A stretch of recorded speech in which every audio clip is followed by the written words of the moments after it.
welcome to VNN.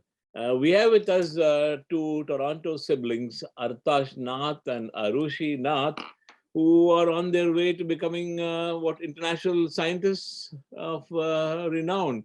They've already won top awards at the international and the Canada-wide Science Fair of 2022.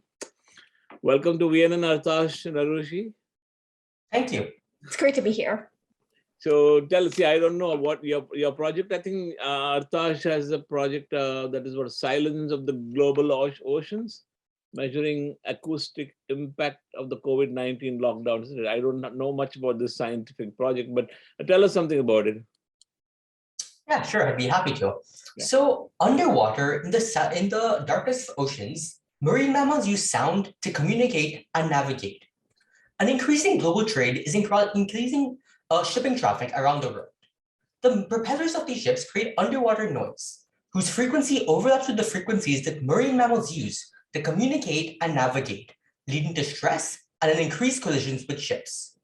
My research established a model that measures the contribution of anthropogenic, that is to say, tourism and commercial shipping to the underwater soundscape.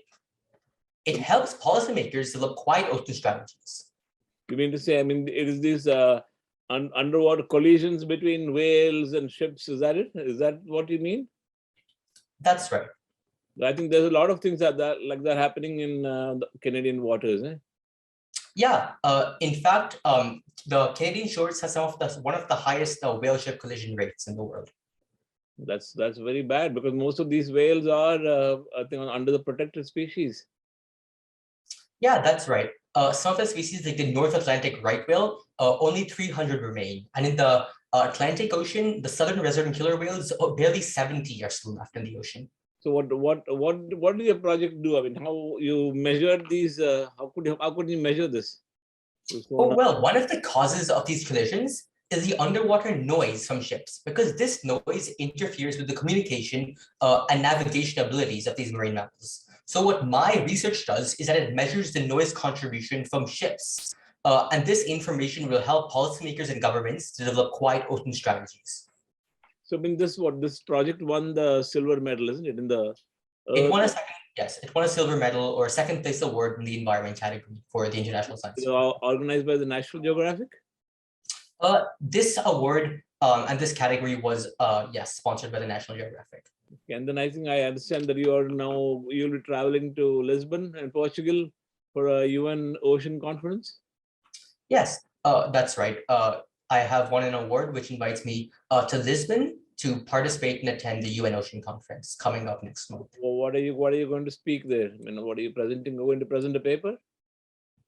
Well, I have my research project, and I will be meeting, with other youths that are passionate about ocean science, other organizations, to see how we can expand the impact of my project. So how did you get involved in this? What made you take some interest in ocean research and the subject? Yeah, I'm glad you asked that question. So, on the onset of the pandemic, schools turned offline and I was greatly affected. And one thing I noticed is that when human activities stepped back because of the lockdown restrictions, biodiversity stepped forward. So in that year, I did a project where I measured, seismic vibrations in Canadian cities. And I found that seismic vibrations were reduced in cities across Canada because of the decrease in traffic during the pandemic. And this got me curious that what was the effect of the pandemic on oceans as well, which is why I decided to expand it to oceans. You got a lot of encouragement from your teachers or your parents? What was this? Your teachers helped you a lot in this regard? This was a personal project I was undertaken during my spare time. And your dad helped you? He's also involved in environment and other things, isn't it? I conducted all the research in my project, and my parents provided the motivation throughout the process. What did you do? Scientific modeling? You had some. What did you do? How do you chart out things? What do you do?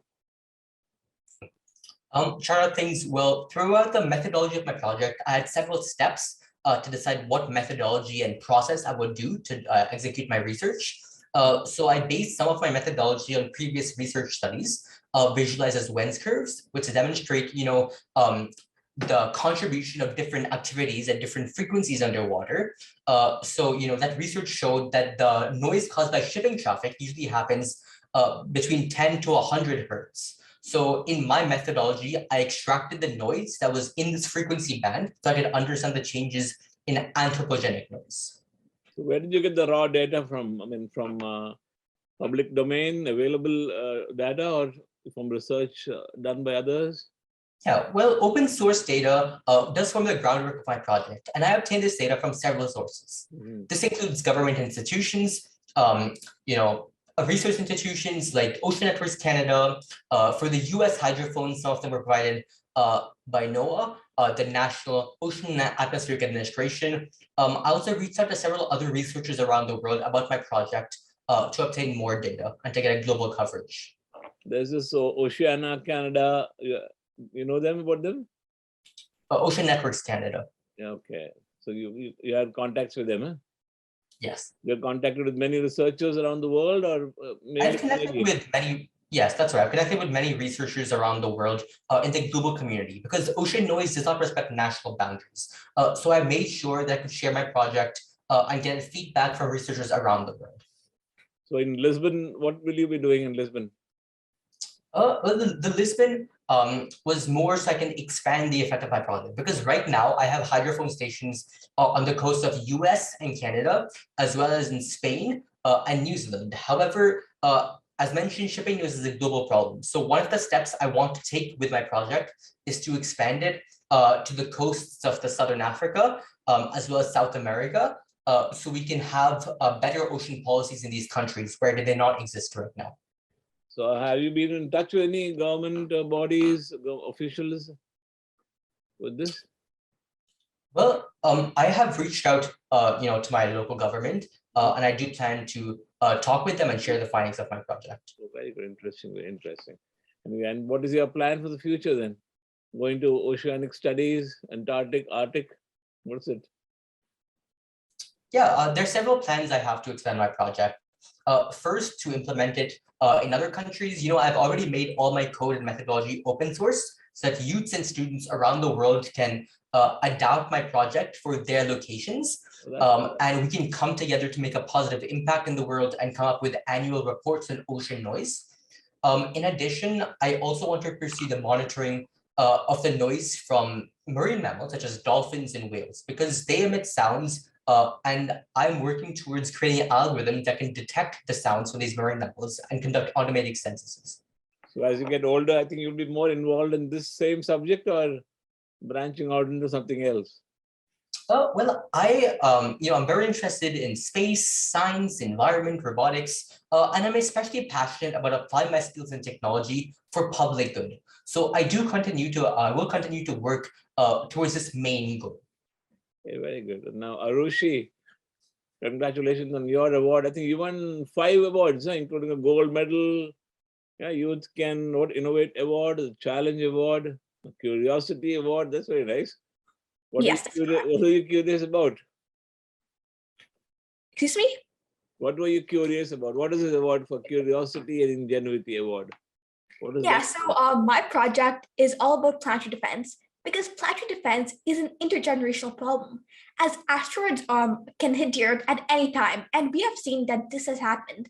For example, earlier this year in March, an 4-meter asteroid collided with the Earth unexpectedly. Fortunately, it landed in the ocean and didn't cause any damage, but this shows that asteroids are still unpredictable and can impact the Earth at any time. So my project is all about finding these asteroids. I made an algorithm which looks at sky images to find all unknown objects. And I was actually able to find 3 preliminary asteroids. So this is the first detection of an asteroid. I see 3 new asteroids. You discovered them? So these are preliminary asteroids. So this is just the first detection of an asteroid. It didn't actually go on to becoming a real asteroid because no one else detected it in the next coming days. Okay, so what do these asteroids or these preliminary asteroids have names? Do asteroids have names? Only asteroids that actually become unknown asteroids have names. This is just the first detection, so there are no names given. How far are they from the Earth? Well, I am not sure because I only detected them through sky images, and that doesn't give the distance from the Earth. It only gives it in a two-dimensional view. I mean, from where do you get the images from? I mean, do you have a telescope or you watch them yourself? Or That's a great question. So I take images from telescopes located all around the world. So I chose 4 telescopes located in Canada, Spain, the United States, and Australia. So these were robotic telescopes and they can be controlled from all around the Earth, and they're free to use. So I was able to go on their software and I was able to select where I wanted to observe or take images, and they were able to give me images the next day. So how do you plan? I mean, how do you defend the Earth from these asteroids? That's a great question. So before defending the Earth from asteroids, we first need to actually know that they exist. So that's what my project is about, so finding unknown asteroids. And then once we know the asteroid's position, we can find their orbit and therefore see if it's in likely collision with the Earth. And if it is, we can send rockets out there to deflect these asteroids to make sure that their orbit does not come and intersect with the one of the Earth. What happens if they come closer to the Earth? What happens then? So if they come close to the Earth, they're classified as near asteroids, or if they come really close, they're classified as potentially hazardous asteroids. And based on their orbit, we'll be able to find if they will intersect with the Earth.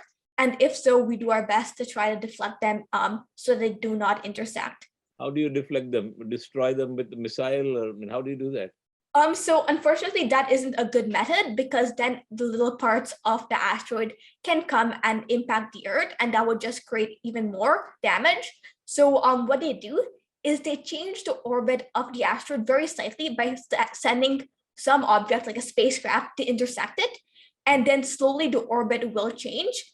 So if we know the asteroid in advance, we have a chance to make sure that the orbit changes back. This is all about space science, eh? Yes, that's correct. You're interested in space research? Yeah, I'm definitely really interested in space exploration, science, and technology. Astronomy. You got an award for astronomy also, isn't it? Astronomy Award? Yeah, I won an Astronomy Award because I use a lot of astronomy in my project. Actually, my whole project is based on astronomy. And what the best Canada-wide science fair project award? That is what? Best. Yeah, that was actually really unexpected. So this is a global, it's the top award. So I was one of the top 2 best projects in Canada. Why do you choose space and your brother's interested in oceans and you're interested in space? I guess we just like, we've both done, like I've done some environment projects, he's done some space projects, yeah. But I think I'm more interested in the space side. Do you help each other? Occasionally, not that often. Often we're just doing our individual projects. Okay. And you find it very interesting, huh? And what happens when you detected these 3 preliminary asteroids? Will they become bigger asteroids, near asteroids? What do you think?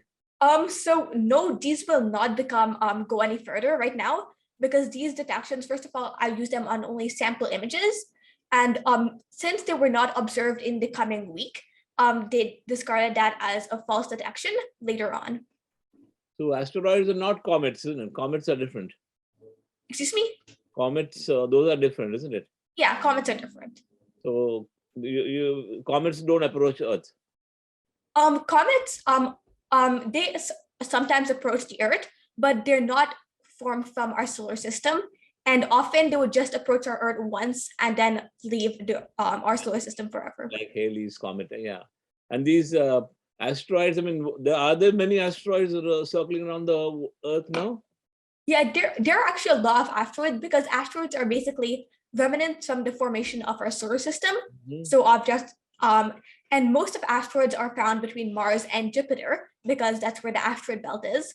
But the paths of asteroids are very uncertain, and that's why they can come close to the Earth. Very good, very interesting. So what will you be doing next now? What's your next project? I think next I want to maybe lead space sector for a bit and go into neurology, because that's a sector that I haven't really explored much, and I'm really curious to learn more about it. Meteorology, yeah? Neurology, yeah. Neurology? Yes. Oh, that's brain, on the brain. So you want to go deep into the brain too now. That's very interesting. And have you started studying for those things? Not yet, but I think I will soon. What do you intend to do? That's part of medicine, isn't it? It can be, but there's also stuff like measuring your heart rate or controlling stuff based on what you're thinking. Like if you're thinking of a lot, something, then it, for example, can move a motor or a drone. How much time did you take to develop this project and complete this project? The full project, from imaging, finding robotic telescopes to use, and then testing my algorithm on many images, took about 8 months. Mm-hmm. And you had help from school or? Mostly this is individual, though my school supported me throughout the process. But your school, the teachers know about this? Yes, they do. They're happy? Yeah. What about you, Artash? Yeah, I think the schools are encouraging after we won the awards. And how long did you take to do this project, complete this? Well, my project stretched over the period of around 10 months. 10 months, huh? Have you traveled to any of the coastal areas of Canada? Well, I would have loved to, but there was an ongoing global pandemic, which made it very hard to travel during this time. So all the research was done from my home. That's right. What about India? I mean, India has these sort of problems? Well, there are definitely shipping lanes on the coast of India. However, hydrophones also have the military purposes, because the original use of hydrophones were to detect enemy submarines, right? Especially like the German U-boats during the World War II. So not all countries like to share the data from the hydrophones. It's only countries that are willing to share this data with their citizens that actually provide this data. So I was unable to get any of the data from India. Yeah, the Indian Ocean, the South China Sea. I mean, those are the biggest. Biggest shipping lanes, isn't it? No information from there. Yeah, and unfortunately, the countries don't operate hydrophones that give this data to public access for research purposes. Mainly North American and Europe.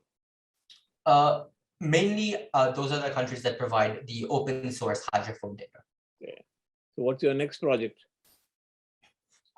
Well, as mentioned, I will be continuing to work in the field of bioacoustics, that is to say, the detection using machine learning algorithms and so on to analyze the sounds from different marine mammals. Yeah. Anything else you would like to tell your peers, other students like you who are interested in this projects? And what is the determination or interest? What drives you? Both of you. Yeah, I think both of us have long gone on a path of project-based learning, because while you can learn some things at school during the classroom, most of the learnings that we've come across while doing our project are outside of the classroom.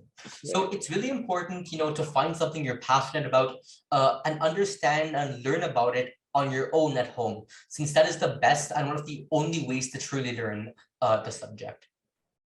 Okay. By applying it to real-world problems. Very interesting. Yeah, very good. Anyway, all the best, Artash and Arushi. And hope you'll go on to higher things later, higher things space and deeper things into the ocean. Yeah. Thank you. Into the brain, isn't it? Yeah, it's been a pleasure talking to you. Anyway, yeah, thanks. Congratulations and do well and all the best. Wish you the best of life. Yeah. Thank you. Thank you, Arushi. Anyway, we heard our two siblings, Arushi and Artash, and their wonderful science projects, and good to hear things with them. And thank you again. Okay. Thank you.